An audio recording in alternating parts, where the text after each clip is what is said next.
All right, so in the last module we talked about tags and why tags are so important and what they're used for in the system and how they're kind of the linchpin or the organizing element that kind of holds everything together. So now the question becomes, well, how do I come up with the tags that I need to use in my business?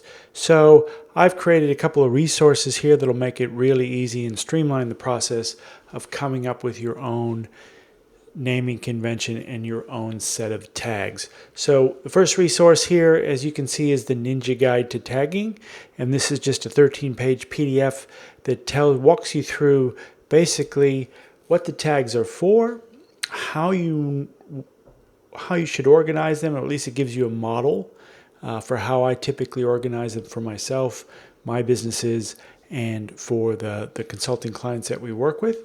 We typically follow this model inside the tagging guide. So have a read through that. It shouldn't take you very long. So like I said, it's only 12 or 13 pages. And then accompanying that tagging guide is a spreadsheet here. So you'll find the link to the spreadsheet just underneath the video here or to the side of the video. And this will take you to a Google Docs spreadsheet that you can just copy. So there's 3 tabs here on this spreadsheet. The first tab basically just explains how to use the spreadsheet. Exactly spells it out, 1, 2, 3, 4, step 1, 2, 3, 4.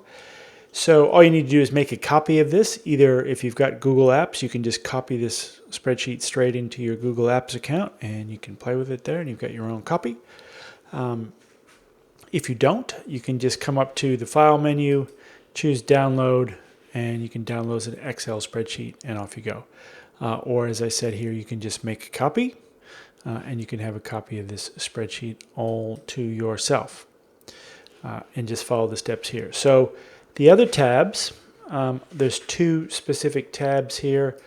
First is the Categories tab, and this is where you plan out the categories of tags, or the prefixes to the tags that you're going to use in the system. So we talked a little bit of a few of those in the first topic there, but you might want an action tag, and an action tag triggers an action somewhere else in the system. So if you've got a membership program and someone unsubscribes, you might have an action tag that says action unsubscribe.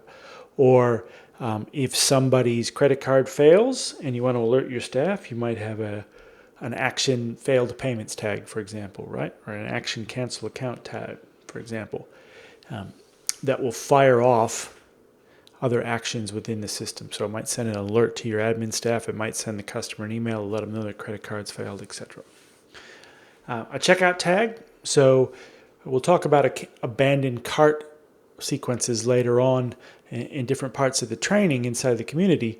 But basically an abandoned cart sequence consists of a number of steps, right? So you might have 2 or 3 pages in your checkout process. They look at the product, they put the product into the shopping cart, they go to the payment page, and then once they pay, they take to the thank you page, or the payment confirmation page. So there's 4 steps there. We might want to tag people based on what step they're up to, so that if they do bail on their shopping cart and they abandon their shopping cart, we know exactly where they were. So did they abandon at the product page? Did they abandon at the shopping cart page? Did they abandon at the payment page? So you'd have like a checkout step 1, checkout step 2, checkout step 3 tag to let us know where in that sequence that they are. An event tag, so we might want to track certain events in the system. So maybe they open an email, that might be an event that we want to track, or open a very specific email, we might want to track that, or they land on a sales page, we might want to track that with an event tag, for example. Frequency tag, so some of my customers use the frequency tag to allow people to toggle back and forth between daily messages and weekly messages, right? So if you're sending out daily messages and that becomes too much for some of your subscribers, and their only option is to hit unsubscribe, well, you want to give them some other options. So you might have something in the footer that says, too many messages, hit this link to move to weekly. And so instead of mailing them every day, you start mailing them once a week. So that will tell you instantly who's on the frequency daily and who's on a frequency of weekly. Lead tags, I typically use lead tags to identify who's a lead for a particular product. So if I'm selling Retreat somewhere, and I know this person has expressed interest in coming to Fiji and our Fiji retreat because they've opened all the Fiji emails, and they also they landed on the Fiji sales page. I know they're a lead for the Fiji retreat, so I might tag them with lead. And I typically use a lead magnet tag, which with the prefix of LM, to let me know which lead magnets people have downloaded. Sometimes I use a messaging tab or an MSG tag to let me know what messaging streams people are currently in. So if they're in an onboarding sequence, for example, I might give them a messaging equals onboarding tag to let me know they're in the middle of onboarding. And that can be a signal to me to not interrupt that onboarding process until they're finished. So I don't want to send them broadcast emails until they're finished with that onboarding sequence, for example. Purchase tag tells me what items people have purchased. So much like in our previous example, once they purchase that Fiji retreat, I'm going to get rid of the lead tag and I'm going to give them a purchase tag for the Fiji retreat. And that tag will stop any upsell sequences that may be going on to sell them onto that Fiji retreat. I use a status tag for a number of things.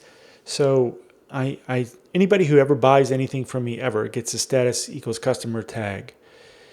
And that just lets me know quickly, show me all the buyers in my database, right? Boom, regardless of what they bought. So if you buy the Fiji retreat, for example, you're going to have a purchase Fiji retreat tag and you're going to have a status equals customer tag. So the best way to sell is to sell to people who have already bought from me before. So that's a quick way to go right. Show me everyone who's bought from me before because they have the status equals customer tag. And then I can say, show me everybody with the status equals customer tag who doesn't have the Fiji retreat tag. And then I can upsell them onto the Fiji retreat potentially if I want to run a special or a campaign or something like that. And I also use a status VIP tag to let me know who my brand champions are, right? And we'll talk about that a little bit more when we get to lead scoring. If you organize your blog according to categories like fitness, nutrition, mindset, like we kind of talked about, you might want to tag people who are interested in certain things. So tag somebody with a topic tag to let me know they're interested in nutrition, for example. And then if they attend a certain webinar, I would tag them with a webinar tag. So come in here, think about it. Think about how your business works. Think about how your mind works, how your head works. Like, so this works really well for me. But if it doesn't make any sense to you, come up with something that does make sense to you and that you're going to remember 6 months down the track, right? So come up with your categories first. So this third tab is the specific tags. Once we've got our category sorted out, then we moved into the specific tags. So as we talked about in the first tagging module, right? So you might have a lead magnet called how to run pain-free, right? So that's a lead magnet type tag. This is the specific tag, lead magnet, how to run pain-free. What's the purpose of this tag? It tells us the contact has downloaded the how to run pain-free guide, right? And then the usage of this tag, it's applied on download. So when someone downloads or someone opts in to download the guide, that's when they get the tag. And then it indicates to us they may be a follow-up or a lead for our running program. And then you can see that takes us into the next tag, which is a lead tag. It's the lead for, this indicates that they're a lead for the running program. So this is a lead : running program tag. This is used to upsell our running program. And when is it applied, or how is it used? It's used when people download the how to run pain-free guide. And then you might have a promo tag if you want to run a particular promotion, for example, a purchase tag. So if they do purchase that running program, we're going to hit them up with a purchase tag, indicates someone's bought the running program. It indicates a purchase and is used to remove the lead tag as well. So when we do put this tag on, we want to make sure we take that tag off, right? And then we've got some webinar tags here. We've got a webinar June tag and a webinar July tag that tells us someone's attended that particular webinar, right? So I can go back into their contact record and I can see every single interaction, every single webinar they've been on, every lead magnet they've downloaded, etc. Right? Gives me a great history on what they're interested in and what their behavior's been. So in the next module, we're going to talk about how you apply these tags inside ActiveCampaign. But just to spoil it a little bit, now that we've done our planning here, we've got all our tags here, all we need to do is basically just highlight all these tags and copy and paste them straight into ActiveCampaign. Makes it super simple. See you in the next module.